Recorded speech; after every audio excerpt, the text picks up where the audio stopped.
నమస్తే. మున్సిపల్ ఎన్నికల్లో భాగంగా వేములవాడ పట్టణంలోని 16వ వార్డులో ఉన్నాము.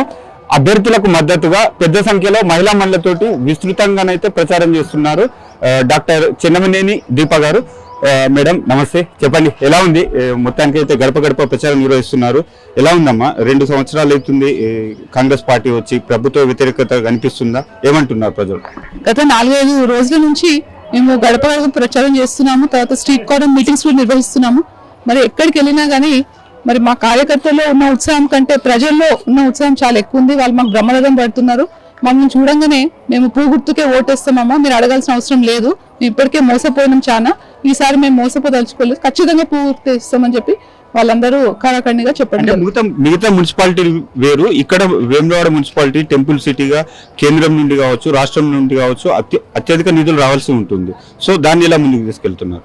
మనం చూసుకుంటే ఇది చాలా యాక్చువల్లీ దౌర్భాగ్య పరిస్థితి మనది. వేములవాడ అనేది ఎంత పుణ్యక్షేత్రం అంటే దక్షిణ కాశీగా అది ప్రఖ్యాతి చెందింది. కానీ మనం చూసుకుంటే మరి గత బీఆర్ఎస్ ప్రభుత్వ పాలనలో ఉండొచ్చు, మరి ఇప్పుడున్న కాంగ్రెస్ ప్రభుత్వం పాలనలో కూడా మరి ఈ ఆలయం మాత్రము వారు దీన్ని ఎంతైతే అభివృద్ధి చేయాలో ఏమాత్రం కూడా దానికి నిధులు కేటాయించి ఏం చేయలేకపోయినారు. మరి కేసీఆర్ గారు మీకు తెలిసి ఇక్కడికి వచ్చి ప్రమాణం కూడా చేసి వారు నిధులు ఇస్తామని చెప్పి ఇవ్వడం జరిగింది. 10 సంవత్సరాల్లో కూడా వారు 1 కోటి రూపాయలు కూడా ఇవ్వలేదు ఈ ఆలయానికి. కాంగ్రెస్ ప్రభుత్వం వచ్చిన తర్వాత వాళ్ళు నిధులు తీసుకొస్తున్నాము చేస్తున్నామని చెప్పి చెప్తున్నారు. మరి ఆలయ పునరుద్ధరణ కార్యక్రమం చెప్పి చేపడుతున్నామని చెప్పినారు.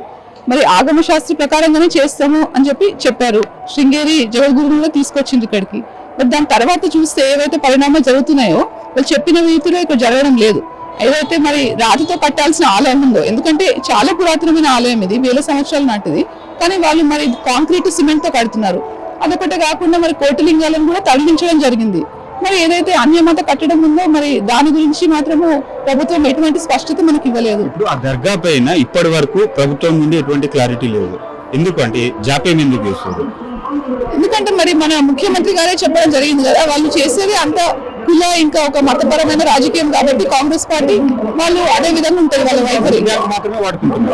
అట్లనే కనిపిస్తుంది కదా. బీజేపీ పార్టీ మాత్రం ఏంటంటే మోడీ గారు సబ్కా సాత్ సబ్కా వికాస్ అని చెప్పి అందరు ప్రజలకి మంచి జరగాలి, అందరు బాగుండాలనే ఉద్దేశంతోనే మన పార్టీ సిద్ధాంతం అట్లుంటది. వాళ్ళదంతా మతపరమైన కులపరమైన రాజకీయం కాబట్టి వాళ్ళది వైఖరి అదే విధంగా ఉంటుంది. కాబట్టి ప్రజలు కూడా తెలుసుకున్నారు, వారు కూడా ఇప్పుడు వాళ్ళని నమ్మి ఓట్లేసే పరిస్థితిలో లేరు.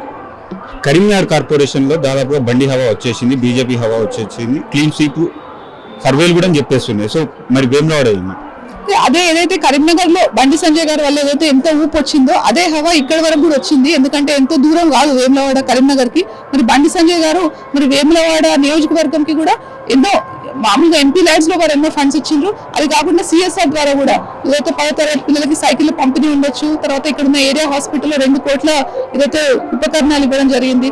ఇటువంటి అవి కాకుండా మన హైమాస్ లైట్లే కానివ్వండి, బోర్డులు వేయడం కానీ, ఇట్లాంటి ఎన్నో కార్యక్రమాలు, రోడ్లు వేయడం కానీ, అవును 2 కోట్ల ఏవైతే శస్త్రచికిత్సకు అవసరమైన పరికరాలు ఇచ్చిండ్రు. మరి దానివల్ల పేద ప్రజలకి మంచి ఉన్నతమైన వైద్యం అందుతుందని చెప్పి ఆలోచనతో చేయడం జరిగింది. ఈ విధంగా మరి మోడీ గారు ఫండ్స్ ఇస్తున్నారు కాబట్టి బండి సంజయ్ గారు వారి చొరవతోని మాకు ఎంపీ ల్యాడ్స్ లో కానీ సిఎస్ఆర్ ద్వారా వారు కార్యక్రమాలు చేస్తున్నారు. సో ఈ విధంగా మన పట్టణం అనేది బీజేపీతోనే అభివృద్ధి జరుగుతుందని చెప్పి ప్రజలు కూడా గట్టిగా విశ్వసిస్తున్నారు.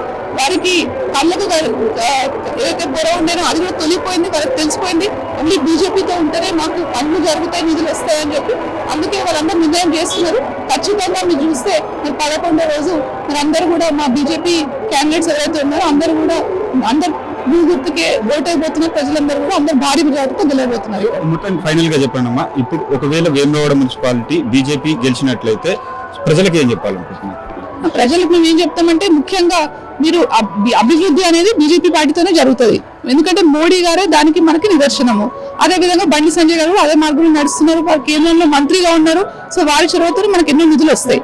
అండ్ కొన్ని స్కీమ్స్ కూడా స్పెసిఫిక్ గా మోడీ గారు ప్రత్యేక వర్గాలని కూడా వారికి స్కీమ్స్ చేయడం జరిగింది. ఎట్లయితే అమృత్ స్కీమ్ ఉందో అర్బన్ పాపులేషన్ లో అర్బన్ ఏరియాస్ లో డెవలప్మెంట్ కోసం అమృత్ కుండా కూడా ఎన్నో మనం నిధులు తీసుకురావచ్చు బండి సంజయ్ గారి చొరవతోనే.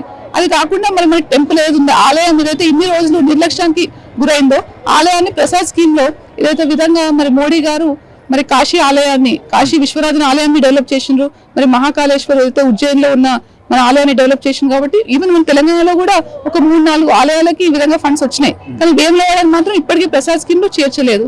ఇక్కడ కనుక మున్సిపల్ మనం కైవసం చేసుకునే పరిస్థితి అనుకుంటే ఖచ్చితంగా ప్రసాద్ స్కీమ్ లో టెంపుల్ కూడా డెవలప్మెంట్ జరుగుతుంది. మొత్తానికి కాషాయ జెండా ఎగరబోతుంది అంటారు. ఖచ్చితంగా 100% దాంట్లో ఏమాత్రం అనుమానం లేదు. Okay, thank you.